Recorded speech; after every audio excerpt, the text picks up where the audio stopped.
El rector de la Universidad Politécnica de Valencia, Francisco Mora, y el presidente del Tribunal de las Aguas de la Vega de Valencia, Enrique Aguilar, han firmado un acuerdo de colaboración para fomentar el intercambio de experiencias en los campos de la docencia, la investigación y la cultura en general. También se promoverá la formación de personal investigador y técnico, así como del alumnado, además de impulsar la participación en proyectos y programas de investigación. La firma del acuerdo entre la UPV y el Tribunal de las Aguas ha tenido lugar en la Casa Vestuario, una vez finalizada la sesión pública que cada jueves se celebra a las 12 del mediodía en la Puerta de los Apóstoles de la Catedral de Valencia. Tiene, yo creo, dos grandes objetivos. Uno primero, que es difusión de este gran patrimonio que tenemos, difundir entre los estudiantes, la comunidad universitaria, realizar estudios y acompañar a una institución de más de 1000 años como esta, que es un activo muy grande de todos los valencianos.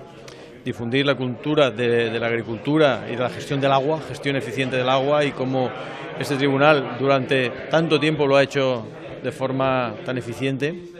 Y luego hay otra parte que es una comisión mixta de trabajo para actividades muy concretes. Nosaltres volem oferir-se a qualsevol cosa que el Politécnic mos demane, vindre així en visites o donar xarles o participar-se en taules redones. Qualsevol cosa que nosaltres puguem fer doncs mos pot servir d'alguna manera per a que els estudiants mos coneguen, que és una de les coses que nosaltres volem, y estén dispuestos a colaborar en lo que sea. Una de las primeras acciones a desarrollar, fruto del acuerdo firmado entre la Politécnica de Valencia y el Tribunal de las Aguas, es la constitución de una comisión mixta encargada del estudio y medición del caudal del río y su reparto. Una de las primeras propuestas sería el estudio de los caudales que circulan por el río Turia y de cómo esos caudales llegan a las diferentes comunidades de regantes que hay desde aguas arriba hasta aguas abajo, que son los que el tribunal donde coge el agua para regar. De una manera que, como comentaba el presidente, cada vez hay más agricultores mayores y que de esa manera pues se pueden hacer los riegos durante el día y no durante la noche, como muchas veces